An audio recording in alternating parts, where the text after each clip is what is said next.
Now that we've formatted both graphics and text, in this stage we're going to be working with some special graphics inside of the text line. I'm going to zoom in to where I can see my second set of characters right here in the center.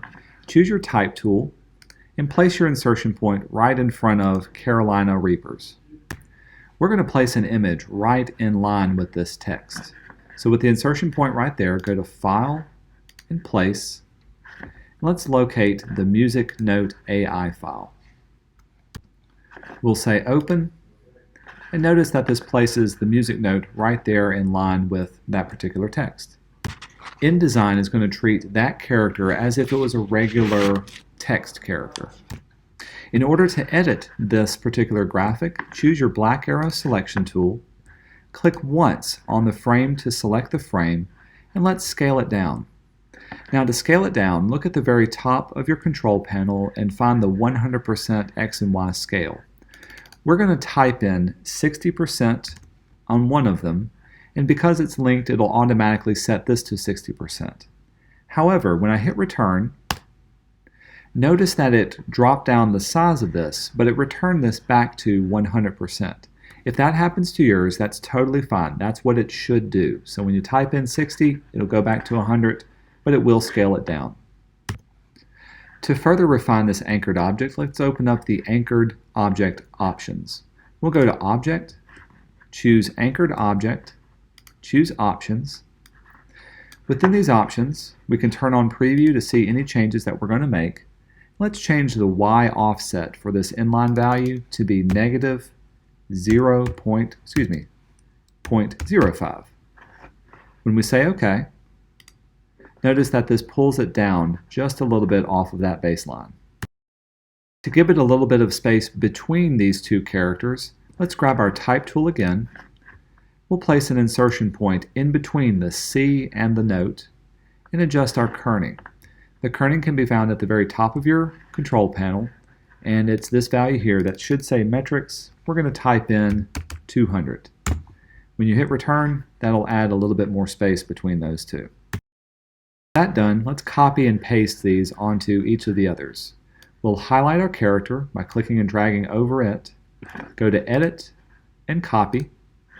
Then let's do an insertion point at the beginning of each line. So next to time, we can go to Edit and paste it in there. Place an insertion point next to High and paste it. Next to Sunday and paste it. Women, and then finally The. This is a good time to save, so let's go to File and Save and continue on.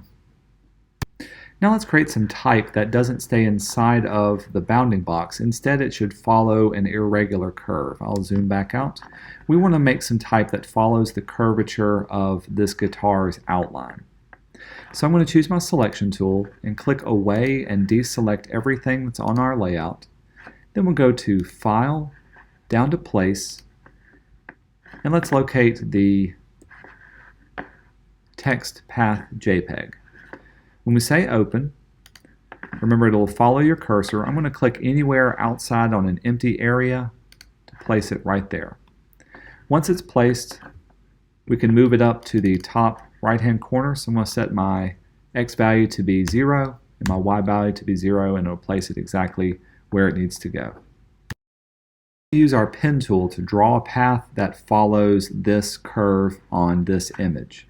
So I'm going to click away and deselect it. Choose your pen tool. I'm going to set my fill color to have a fill of none. I'm going to set my stroke color to have a stroke value of the cyan default. And the reason why we're choosing this blue is simply because it's different from the red that's here. And we're going to use what we know about the pen tool to draw off this line. Click once at the starting point here, then click and drag to create a Bezier curve. And if you get it wrong, remember you can hold down your space bar and move that point around until you get exactly where you want. If it's off by a little bit, that's okay. And click again to finish out that curve. I'll drag it because I know I need it. And click again to curve this one. And then finally click again to give it that curve. Again, if your curve doesn't perfectly match this line, that's totally okay. We're trying to get it as close as possible, but I won't count off if yours isn't 100% spot on. If you do need to make any kind of drastic changes, however, you can use your direct selection tool, the white arrow, then go back to it and click on the individual line and be able to move them around, and also click on your Bezier curves to give it a much more natural kind of flow. I kind of like the way mine looks, so I'm going to keep it something close to what we have here. That looks good enough. If you're happy, you can go back to your type tool, click and hold, and choose the Type on Path tool. With the Type on Path tool, you can hover over the path, and when you see the plus sign, you can click once, and that'll give you an insertion point at the end of this line. From here, we're going to type out Weston Summer Concert Series. And you can see it follows along that path. We'll highlight this, and let's change the font to be ATC Garnet Medium. The size of it will be 24 point, and that should fill out the rest of that as well. Since we don't need our path that's in the back anymore, let's choose our selection tool, the black arrow. Click once to select the white background and hit the delete key to delete it away. Now we want to be able to move our words over a little bit. I'm going to click on the curved words. There should be a bar on the far right hand side. Carefully click on that bar and drag it to the right, and this will push your words over a little bit. We want to have it relatively centered up to the shape of this line. If yours is off by a little bit, again, it doesn't really matter. I won't count off too much for that. Now with this object still selected, we can go back up to our stroke color and change it from that blue to be none. Then we can click on the T for the type's fill color, and let's set the fill color of the type to be that new Pantone that we have at the bottom. This is what it should look like. With that done, we've reached the end of this stage. We can go up to File and Save, continue on to the fourth stage.